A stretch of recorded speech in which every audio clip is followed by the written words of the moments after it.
So the good news is there's only 4 ways to play anything on the violin. And the reason I say that is because no matter what melody you come up with, it's either going to start on a first finger, second finger, third finger, or fourth finger. Now, if that doesn't quite make sense to you yet, let me break it down to you this way. Let's say you have a really awesome lick that you love to play and you know it works in the key of D. I want you to think of that as its own hand shape. So on the A string, I'm going between my third finger and second finger, and it's a whole step. Now on the string below that, my D string, I'm doing a whole step in between my fourth finger, third finger, and my second finger. And I'm doing that pattern, right? So that's my hand shape. If I take that same pattern of half steps and whole steps and move it over a string, now I'm starting on an A note. And for this lick, that means it's in the key of A. So key of D, key of A, key of G.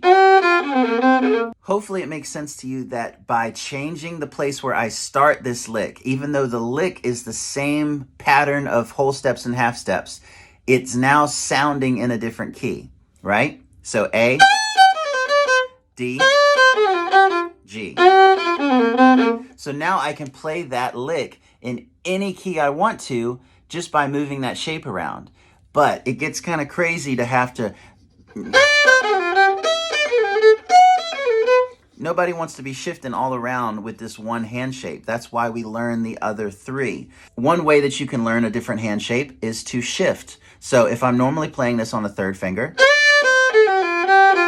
I'm going to shift up to where I'm starting it on a second finger.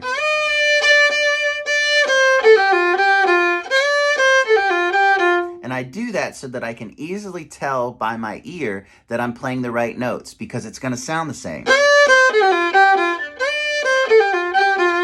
Right? So that's an easy way for me to get this position and this hand shape locked into these fingers. So now I can put that second finger hand shape into any position that I want. And as long as I keep that hand shape locked into my hand, I can play that in any of those second finger keys. C, F, how about G? Now we already learned a G with our third finger. It was down there. So let's connect the 2 to make an even longer lick. And hopefully you can see the connective tissue between that starting point and this.